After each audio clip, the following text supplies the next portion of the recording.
Всем привет! Друзья мои, мира вам и крепкого здоровья! Сегодня сочники. Выпечка с творогом. Очень вкусная, простая и легкая в приготовлении. Посмотрите, какие сочники получаются. Тесто суперское. Готовится быстро, без использования миксера и всяких там прибамбасов. Смотрите, много начинки. Очень вкусные, сочные, настоящие сочники. Поехали готовить.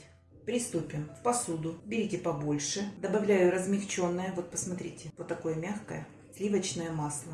Высыпаю 70 грамм сахарного песка и перетру до небольшой однородности в течение 1 минуты. Если у вас масло размягченное, то оно очень быстро перетрется с сахаром. Достаточно.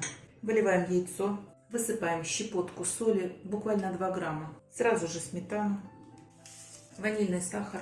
И вымешиваем до однородности. Сахар должен частично раствориться. 5 грамм разрыхлителя добавляю в просеянную муку. Муки 300 грамм.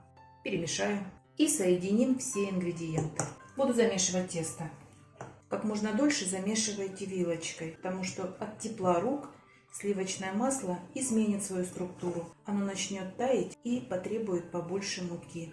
Вот посмотрите, как только все соединилось, собираем все руками. Это все очень легко делается. И быстро в течение минутки мы собираем тесто вот в такой комочек. Вот такое тесто получается. Уберу его в полиэтиленовый пакет, придам ему прямоугольную форму, так легче будет резать на одинаковые кусочки. И уберу в холодильник буквально на 15-20 минут. Подготовлю начинку.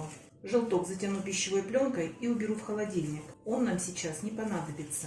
К творогу добавляем белок 1 яйца, сметану 50 грамм, сахарный песок 100 грамм, 10 грамм ванильного сахара. И все перемешаю до однородности.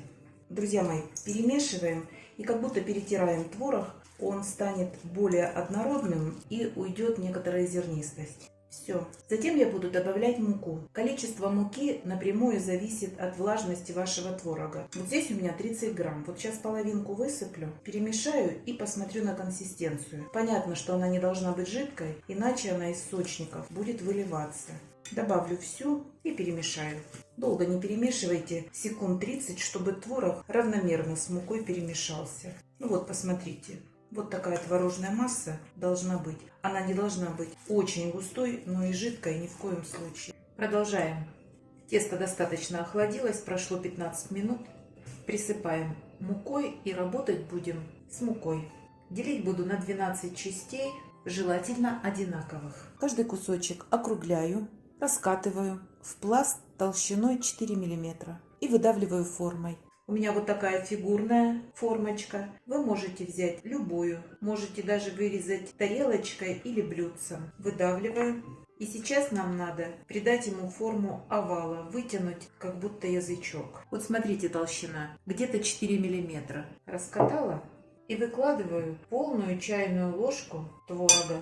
Просто так прикрываю и, как правило, вот здесь зажимаю ушки такие, края. Чтобы не очень деформировать, вот так переносите на противень. Выпекать буду на силиконовом коврике. Это очень удобно. К желтку добавлю чайную ложку воды, хорошо перемешаю и сверху смажу сочники.